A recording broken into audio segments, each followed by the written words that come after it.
Fresh clashes erupt in Pakistani Kashmir on first day of contested vote. Screen पर दिख रही ये headline America के अखबार न्यूयॉर्क टाइम्स की है। ये आर्टिकल 28 जुलाई 2026 की शाम छपा था, जिसमें पाकिस्तान ऑक्यूपाइड कश्मीर में चल रहे चुनावों का ब्यौरा दिया गया।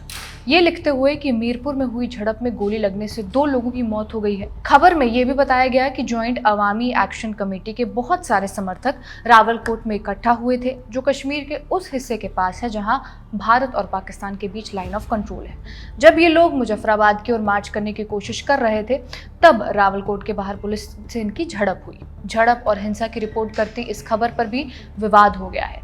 वजह है इस खबर की हेडलाइन, जहां पाकिस्तान ऑक्यूपाइड कश्मीर को पाकिस्तानी कश्मीर लिखा गया। जब यह आर्टिकल सामने आया तो भारत ने भी इस आर्टिकल को कोट करते हुए आपत्ति जताई।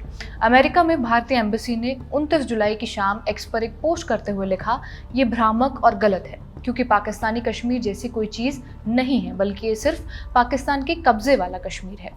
एम्बेसी ने आगे ये भी लिखा कि केंद्र शासित प्रदेश जम्मू कश्मीर और लद्दाख पहले से, अभी भी और हमेशा भारत का अभिन्न हिस्सा रहेंगे। साथ ही ये भी कहा गया कि पाकिस्तान ने इन क्षेत्रों के कुछ हिस्सों पर अवैध कब्जा कर रखा है और अब वहाँ के लोगों के खिलाफ हिंसा का इस्तेमाल कर रहा है। भारत ने हमेशा से पीओके के मुद्दे पर अपना स्टैंड साफ रखा है। यूएन जैसे इंटरनेशनल प्लेटफॉर्म्स पर भी यही दोहराया गया कि ये भारत का अभिन्न हिस्सा है। इससे पहले भी न्यूयॉर्क टाइम्स पर कश्मीर को लेकर मिसलीडिंग आर्टिकल्स छापने के आरोप लगते रहे हैं। 8 मार्च 2023 को भी एनवाईटी ने भारत में प्रेस फ्रीडम को लेकर एक ओपिनियन पीस छापा था, जिसे लिखा था द कश्मीर टाइम्स की एग्जीक्यूटिव एडिटर अनुराधा भसीन ने। इस आर्टिकल का टाइटल था Modi's final assault on India's press freedom has begin.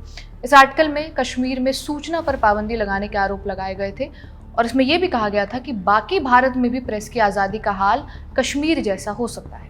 इन बातों को लेकर तब भारत सरकार के तत्कालीन सूचना और प्रसारण मंत्री अनुराग ठाकुर ने आपत्ति जताई थी। आर्टिकल पब्लिश होने के 2 दिन बाद अनुराग ठाकुर ने सोशल मीडिया प्लेटफॉर्म एक्स पर लिखा था, न्यूयॉर्क टाइम्स ने बहुत पहले ही भारत के बारे में कुछ भी पब्लिश करते समय निष्पक्षता के सभी दिखावे छोड़ दिए थे।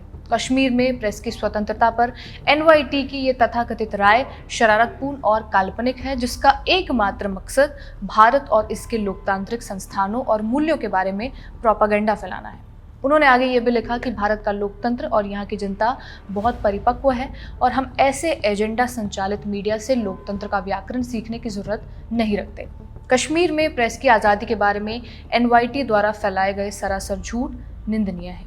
इसके अलावा अलग अलग इंटरनेशनल फोरम्स पर भी भारत कश्मीर को लेकर अपना स्टैंड बिल्कुल साफ करता रहा है। इसी साल 12 जुलाई को बांग्लादेश की राजधानी ढाका में फॉरेन पॉलिसी से जुड़े सेमिनार के दौरान भी इंडियन हाई कमीशन के ऑफिसर पूजा झा ने भारत के नक्शे को गलत तरीके से दिखाए जाने पर आपत्ति जताई थी। दरअसल ढाका में इंडियन हाई कमीशन में तैनात पूजा झा ने देखा कि भारत में बांग्लादेश के हाई कमिश्नर अहमद तारिक करीम की प्रेजेंटेशन में जो नक्शा दिखाया गया, उसमें जम्मू कश्मीर को पाकिस्तान का हिस्सा दिखाया गया था। इस पर झा ने तुरंत प्रेजेंटेशन रोककर कहा कि ये फैक्चुअली गलत है। उन्होंने कहा कि यहाँ दिखाया गया भारत का नक्शा सही नहीं है, क्योंकि जम्मू कश्मीर भारत का हिस्सा है। हालांकि करीम ने सफाई देते हुए कहा कि ये नक्शा सिर्फ समझाने के लिए इस्तेमाल किया गया था, लेकिन झा ने फिर भी इसे क्लियर किया कि वो इस बात की ओर ध्यान इसलिए दिलाना चाहती थी ताकि इस गलती को पॉइंट आउट किया जा सके। इस वीडियो में बस इतना ही से रिकॉर्ड किया हमारे साथी सर्वेश ने। आप देखते रहिए खबरगांव। शुक्रिया।